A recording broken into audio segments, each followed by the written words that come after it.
नमस्कार मित्रांनो, लाडकी बहीण योजना याच्यामध्ये सगळ्यात महत्त्वाचे अपडेट मी तुम्हाला देणार आहे. येत्या 17 ऑगस्ट पर्यंत तुम्हाला हे काम करायचं आहे, नाही तर तुमच्या अकाउंटला 3000 रुपये येणार नाही. तुमचे 3000 रुपये बुडले म्हणून समजा. कारण तुम्ही आता हे पण ऐकलं असेल, खूप जणांना बँकेमध्ये पैसे जमा झाले डीबीटी थ्रू, त्याचे मेसेज पण आले आहेत. मी त्याचा व्हिडिओ पण टाकलेला आहे आणि आमच्या इथं पण खूप जणांना पैसे आलेले आहेत. परंतु फॉर्म पात्र असून, अप्रूव्ह असून, फॉर्म त्यांचा पर्टिक्युलर अप्रूव्ह झालाय आणि आपण असं म्हणू शकतो की सगळ्यात आधी अप्रूव्ह झालाय, तरी पण त्यांना अजून 3000 रुपये आलेले नाहीत. तर आता त्याच्यावरती त्यांना एक काम करायचं आहे. त्याच्यामुळे त्यांचं राहून गेलेलं आहे. तर ते काम कोणतं? कारण ते काम नाही केलं तर तुम्हाला 3000 रुपये मिळणारच नाहीत, हे लक्षात घ्यायचं आहे. त्यामुळं 17 ऑगस्टच्या आत किंवा 17 ऑगस्ट पर्यंत हे तुम्हाला काम करणं गरजेचं आहे. तर ते कोणतं मी तुम्हाला सांगणार आहे. तर व्हिडिओला पहिल्यांदा जर आपल्या चॅनलवर आला असाल तर पहिल्यांदा आपल्या चॅनलला सबस्क्राईब करा, व्हिडिओला लाईक आणि शेअर करा.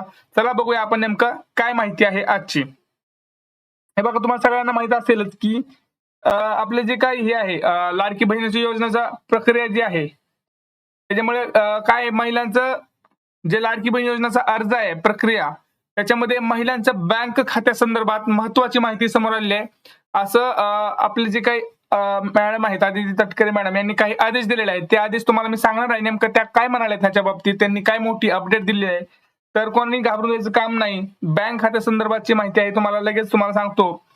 हे बघा, जी काय आपली योजना आहे लाडकी बहीण योजना, ह्याच्यासाठी अर्जदार जे काही आहेत आपले महिलाचं जे बँक खातं आहे, हे आधार कार्डशी लिंक असणं अनिवार्य आहे. कारण काय होतंय, खूप जणांनी फॉर्म तर भरलेत, पण त्यांचं आधार कार्ड त्यांच्या बँक खात्याला लिंक नाहीये. त्यामुळं त्यांना 3000 रुपये आलेले नाहीत. त्यांचा फॉर्म पात्र असून त्यांना आलेलं नाहीये.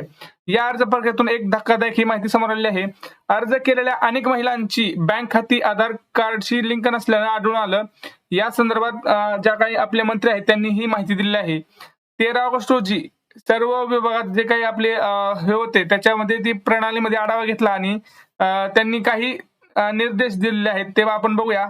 हे बघा, मुख्यमंत्री माझी लाडकी बहीण योजनेची काही 1,35,00,000ची यादी जी होती ती तयार झालेली आहे. या योजनेच्या लाभार्थ्यांना थेट बँक खात्यात डीबीटी द्वारे लाभ जमा करण्यात येणार आहेत. परंतु पात्र झालेल्या लाभार्थ्यांपैकी सुमारे 27 लाख लाभार्थी महिलांच्या बँक खात्याशी आधार क्रमांक जोडले गेलेले नाहीत. यासाठी त्यांना अजून पैसे गेलेले नाहीत. पण त्यांनी असं सांगितलं आहे की या जी काही आपली योजना आहे, या योजनेपासून वंचित राहणार नाहीत, असं त्यांनी स्वतः सांगितलंय. याची दक्षता प्रशासनाने घ्यावी असं तटकरे मॅडमने सांगितलेलं आहे. त्यासाठी त्यांनी जिल्हास्तरीय बँकर्सची मदत घ्यावी असं त्यांनी सांगितलं आहे. आणि येत्या 17 ऑगस्ट पर्यंत जास्तीत जास्त लाभार्थी महिलांच्या बँक खात्याशी आधार क्रमांक जोडून घ्यावेत अशा सूचना त्यांनी दिलेल्या आहेत. म्हणजे त्यांनी असं सांगितलं की बाबा, जेवढे काही पात्र झालेले आहेत, जेवढे 1,35,00,000 जेवढी काही यादी तयार झालेली आहे, त्या सगळ्यांना पैसे मिळणार आहेत. फक्त एक काम करायचं आहे, तुम्हाला लवकर तुमच्या बँक खात्यात तुमचं जे काही बँक खातं आहे, ते बँक खात्याला तुमचा जो आधार नंबर आहे का ते चेक करायचं. त्यासाठी मी व्हिडिओ टाकलेला आहे. तो व्हिडिओ तुम्ही आपल्या प्लेलिस्ट चॅनलवर जायचं, युट्यूब चॅनलवरती, तिथं तुम्हाला दिसेल आधार क्रमांक कसं बघायचा, ऍक्टिव्ह आहे का स्टेटस त्याचं. ते नसेल तर तुम्ही सरळ बँकेत जाऊन तुम्ही डायरेक्ट विचारा की आमचं आधार कार्ड लिंक आहे का, चेक करायचंय. नसेल तर आमचं लिंक करा, कारण लिंक केल्याशिवाय तुम्हाला पैसे येणार नाहीत. तुम्ही फॉर्म पात्र असून काही फायदा नाही. सगळं काही उपयोग नाही. सगळं पाण्यात गेलं म्हणून समजायचं. त्याच्यासाठी एक करायचं, उद्याच्या उद्या जायचं बँकेमध्ये आणि त्याचा आधार कार्ड ज्या महिलाचं आधार कार्ड जोडले गेलेलं नाहीये त्यांनी लवकर जोडून घ्यायचंय.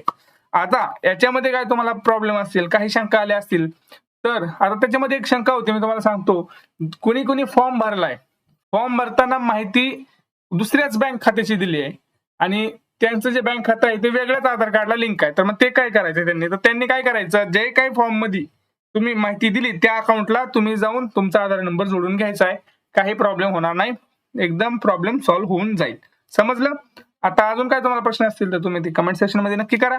मी त्यांचा लवकर रिप्लाय देण्याचा प्रयत्न करेन. भेटूया पुढच्या व्हिडिओमध्ये. तोपर्यंत जय महाराज.